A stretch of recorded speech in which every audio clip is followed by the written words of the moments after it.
नमस्कार। पिछले कुछ दिनों में भारत में विमानन सुरक्षा को लेकर कुछ गंभीर सवाल उठे हैं 2 दुखद हादसों के बाद। जी। आज हम इन्हीं पर थोड़ी गहराई से बात करेंगे। हमारे पास जो हालिया रिपोर्ट्स हैं और दुर्घटना जांच ब्यूरो मतलब AAIB की जो शुरुआती जानकारी है उसके आधार पर समझने की कोशिश करेंगे कि हुआ क्या। जी हाँ, ये दोनों ही वाकये बेहद दुर्भाग्यपूर्ण है। पहला 12 जून को अहमदाबाद में एयर इंडिया का बोइंग 787 ड्रीमलाइनर हाँ। और दूसरा फिर 15 जून को उत्तराखंड में एक चार्टर हेलीकॉप्टर का हादसा। दोनों बिल्कुल अलग तरह के हैं, लेकिन नतीजे बहुत दुखद रहे हैं। बिल्कुल, चलिए पहले अहमदाबाद वाली घटना पर आते हैं जो कि काफी बड़ी थी। एयर इंडिया की फ्लाइट AI-171 ये एक बोइंग 787-8 विमान था। अहमदाबाद से लंदन गैटविक जा रहा था, लेकिन 12 जून को दोपहर में करीब 1:45 बजे टेक ऑफ के बस कुछ ही मिनट बाद हाँ बिल्कुल, ये विमान मेघानी नगर इलाके में एक मेडिकल कॉलेज हॉस्टल पर गिर गया। ये तो मतलब बहुत ही विनाशकारी हादसा था।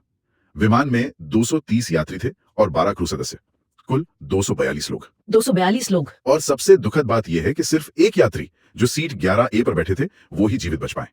मतलब विमान में 241 लोगों की जान गई और जमीन पर भी कम से कम 38 लोगों की। ओह, तो कुल मिलाकर देखें तो करीब 279 जाने गई हैं। बहुत बड़ा आंकड़ा है। बहुत ही भयानक। अच्छा, शुरुआती जांच में सबसे अहम सुराग क्या मिला है? मैंने सुना है कि कॉकपिट वॉइस रिकॉर्डर से कुछ पता चला है। जी हाँ बिल्कुल, जो शुरुआती विश्लेषण हुआ है उसमें यह बात सामने आई है कि दुर्घटना से ठीक पहले मतलब आखिरी के 36 सेकंड में क्रू ने मेडे मेडे नो पावर का डिस्ट्रेस कॉल दिया था। No power. जी, नो पावर। ये सीधे तौर पर इशारा करता है कि इंजन की शक्ति में मतलब थ्रस्ट में अचानक और बहुत गंभीर कमी आई थी।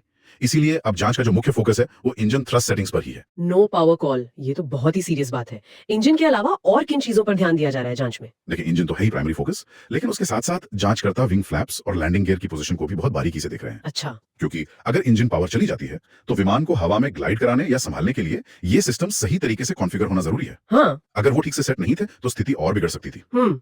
और जाहिर है एयर इंडिया के जो मेंटेनेंस रिकॉर्ड्स हैं और क्रू की ट्रेनिंग के लॉग्स, उनकी भी पूरी जांच चल रही है। और एक बात जो सामने आई है वो ये कि बोइंग 787